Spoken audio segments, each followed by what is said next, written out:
So let's talk about ratios. Here in this problem it says, in a classroom there are 10 males and 15 females. And it's asking us, what is the ratio of males to females? And a ratio is just a way of expressing the number of males compared to the number of females. So let's start off by writing down the total number of males that we have. And we know from what's given to us in this problem that there are 10 males in the classroom. So we have 10 males. And the number of females is also given to us in this problem. It tells us that there are 15 females in this classroom. So we know that there are 15 females. And we need to find the ratio of males to females. And notice the order of this ratio. Males come first and females come second. And that is really important. So let's start off by writing down the total number of males. And we know that there are 10 males in the classroom, and the ratio is always expressed with a colon in the middle. And the second part of the ratio is females. So we're going to write the number of females second. And we know that there are 15 females in the classroom. So this is our ratio, 10 to 15. What this means is that for every 10 males, there are 15 females. But notice how this ratio is not written in the simplest form.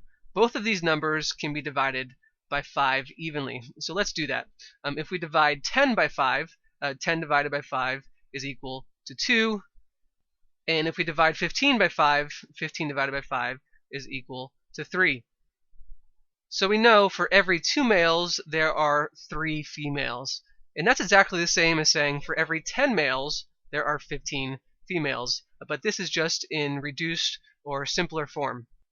And there are also other ways of expressing the ratio. You can also express the ratio as a fraction. You could say for every 2 males, there are 3 females.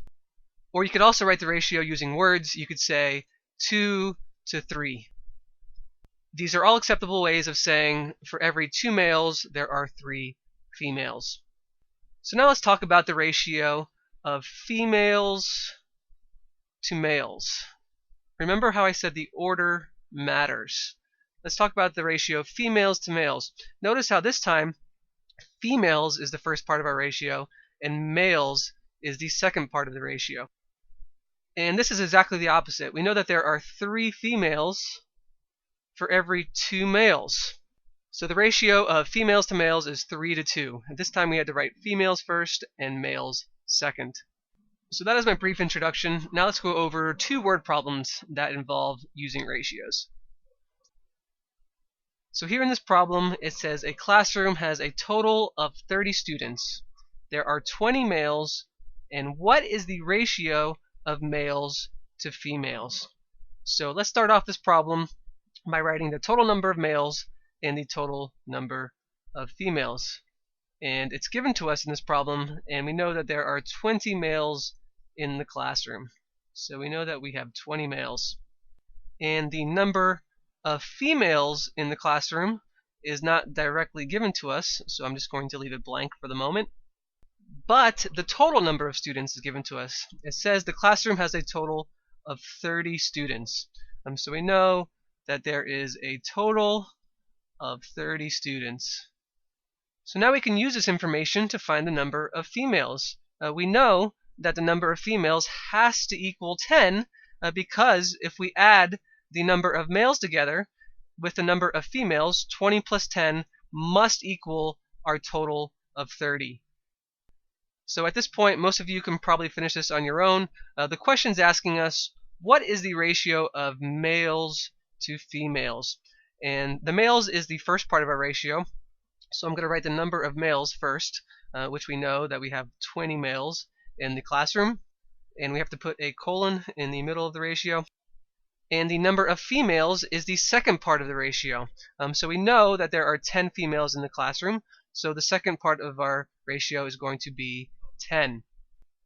So here's our ratio of males to females, 20 to 10. But this is not in simplest form. Notice how both of these numbers can be divided by 10 evenly. So that's what I'm going to do right now. If you divide 20 by 10, 20 divided by 10 is equal to 2.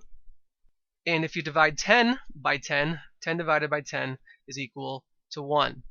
So our final answer is 2 to 1. For every 2 males, there is 1 female. So let's go over one more example. So here in this problem it says, in a class, the ratio of males to females is 4 to 5. If there are 36 total students, how many females are in the class? So once again, let's start off by writing the total number of males in the classroom and the total number of females in the classroom.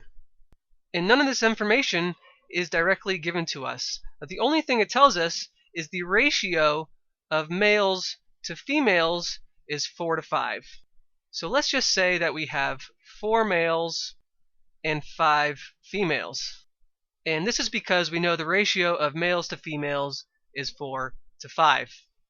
So we know that if we have 4 males and 5 females, then our total number of students in the class must be equal to 9. 4 males plus 5 females is equal to 9. So we know that this is not a real situation because we know the total number of students in the classroom is equal to 36. That's given to us in the problem. We have 36 total students. And here in this situation, the total is only 9. So this can't be the real situation. This is not real.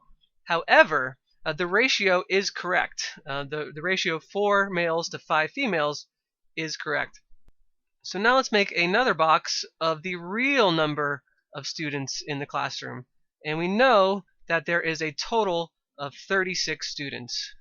So we have a total of 36 students, and this is the real situation.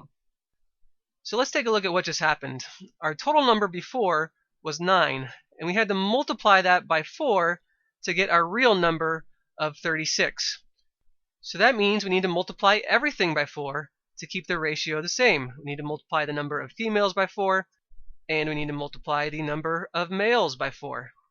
So if we multiply the number of 5 females times 4, 5 times 4 is equal to 20. So we have a real number of 20 females. And if we do the same thing with our males, we had 4 males, and if we multiply that by 4, we're going to get a real number of 16. 4 times 4 is equal to 16. So going back to our original question, how many females do we have in the classroom? We have 20 females. And this answer makes sense, because if you add the total number of males, 16, plus the total number of females, 20, we get our total number of 36 students. And this also makes sense because our ratios stay the same. We had a ratio of 4 to 5, 4 males for every 5 females. And in our real situation, we had 16 males for every 20 females, which is exactly the same as 4 to 5. So I hope this gave you a better idea on ratios and word problems. I will be making many more videos in the future, so stay tuned. I really hope that you are enjoying these, and I will see you in my next one.